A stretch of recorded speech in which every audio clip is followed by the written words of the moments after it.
In this lesson, we'll introduce the crypto API function provided by the PHP MyCrypt library for signing or verify the authenticity of the document.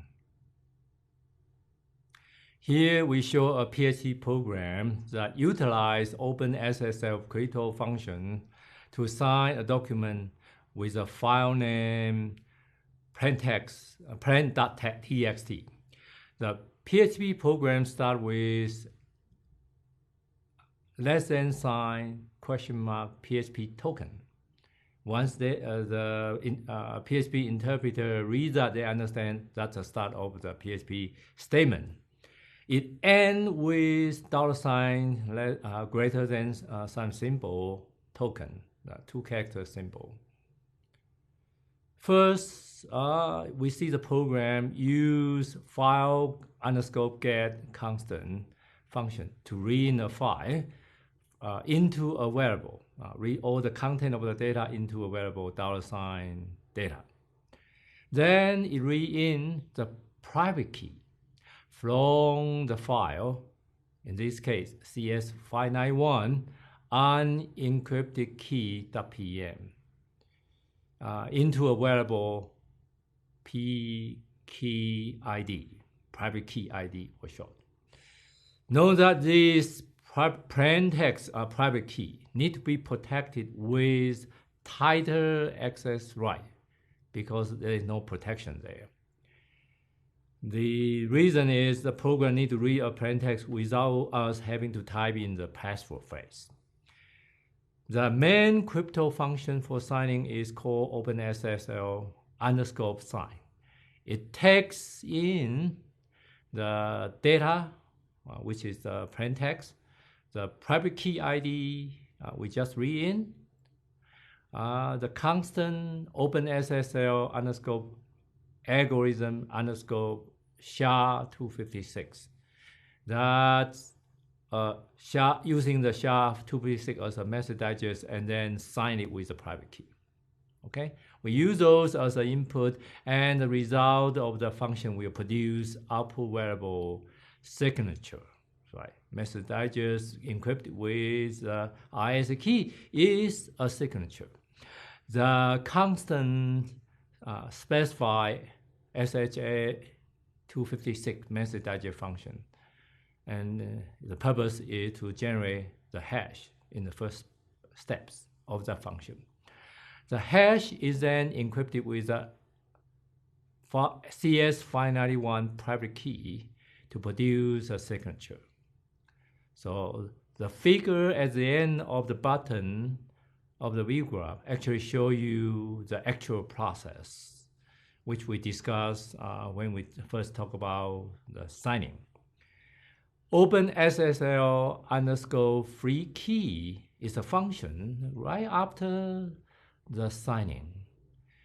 And it's very important in the sense that this is a best practice. Every time we use a private key in our program, we need to remember to free or erase actually the private key associated with the specified PKeyID from the memory. As you may know, that there are other processes might be using and access the main memory. And if any of those programs has a vulnerability, our private key, which is very important credential, could be stolen and copied out, provided to the hacker in the remote site. And one example is the last April 2014, there's a Heartbleed attacks on OpenSSL that actually transfer out the main memory to a remote site. And therefore, we should remember this best practice. Anytime we have important credential in the memory, after we processing it, we need to wipe it out right away. And that remove the shortest, the period we are vulnerable. And exact the same thing happening to the password comparison in login software. They wipe out the plain password in the memory right after they verify the password. Finally, in the statement here, we save the signature variable into a file, and then we can send this signature and the original plain text file as an email to the receiver. And here at the end of the ViewGraph, you also see the OpenSSL ISA command that allow us to remove a typical encrypted password key, their password phrase, make it a plain text. And we do that from time to time because the program cannot wait us to interactively type in the password or passphrase. Recall that a private key pair, when they are created, the OpenSSL or any of these security package always asks us to enter a password phrase to encrypt the private key and protect them.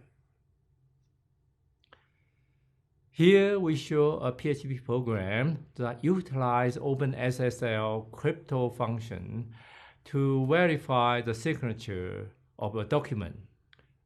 Name plain.txt, and see indeed it is signed with CS591 private key. To do that, first it uses a file underscore get content to read in the plaintext.txt content into a variable data. Then it read in the certificate of CS591 from a file CS591 third.ppm, because a typical way the person disputed their public key is through this public certificate, right? We read in into a variable third. Note that the certificate contains the CS591 public key in one of the subfields. We next using the OpenSSL underscore public key pkey underscore get private to retrieve the public key. And this is a function will extract the public key from the certificate file. We then read in the signature.dat file, which we receive. The main crypto function for verify the document is called OpenSSL underscore verify. It takes 4 input parameter: data, signature, public key, and the constant called SHA-256 with RSA encryption. We see this constant listed inside the certificate. So that basically saying we hash with SHA-256 and then encrypt with RSA algorithm. It returns the verification result. The figures at the bottom of the view graph show actual verification process. And finally, we display in this code the result of using var underscore dump. And this particular method in PHP will show not just the value, but also the structure of the return result. If the document is indeed signed by CS591 private key, the result will show int parenthesis 1. Otherwise, it will show int parenthesis 0 as a display result. 1 for positive, 0 for they are not signed by the original key. Note that both signature and data document can be sent over email with multi-part attachment using the email transmissions, or they can be downloaded from the sender's website. So are the certificate.